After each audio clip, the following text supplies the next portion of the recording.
In today's video, I'll be finishing the pre-drop for AeonAir's Perfect Extreme Demon, Philip. If you haven't watched the first episode yet, click the card up here. If you're still here, stay tuned for the rest of the video as I have a task for you.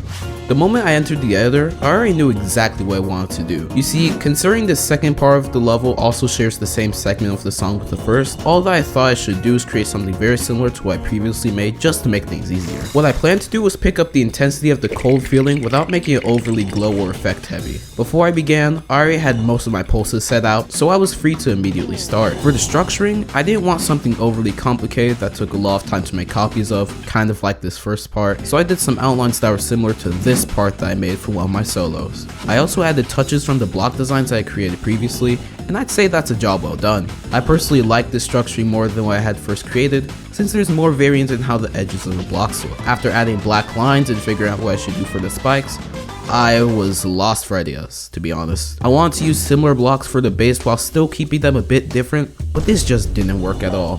However, this was an easy fix, as all I did was use the same base as before, as it didn't cause it to be repetitive like I thought it would. Besides that, glow was simple to figure out, and so were the details. These are some unusual choices of objects for me, but seeing that these spikes work best in resemblance to icicles, I saw that they would work wonderfully. I lastly carried over the ground spikes from the original blocks, and now I had something great to work with. This was definitely way better than the first part so far, and I didn't even have anything else complete. This did take a while though, so I decided to continue building the next day.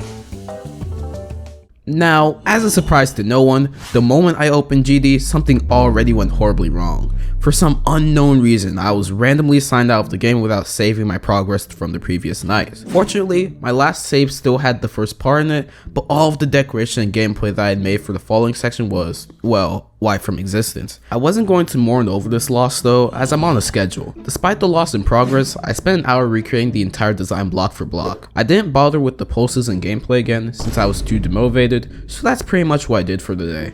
After that atrocity, I streamed a few times where I was trying to finish the rest of the blocks, but got absolutely nowhere. If you weren't there, this is what I mean. Anyways, streaming and being sick did not go together, and it led to me being extremely backed up on decoration, which is when I chose to lock in.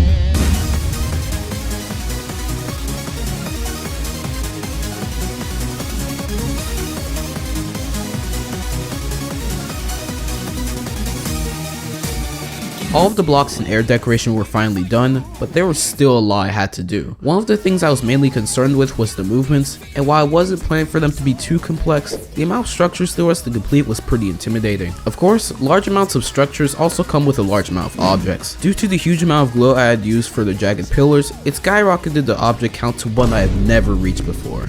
Knowing me, however, I'm way too lazy to even think about optimizing. So let's continue. Contrary to the previous part, the movements for the primary structures were nice and bouncy to show how the song is starting to pick up. Coupled with the same harsh movements for the pillars, the part was already feeling a lot more intense. There wasn't much else to do, and it started with copying the exact same pulsing effect from the last part because I'm lazy and I have a schedule.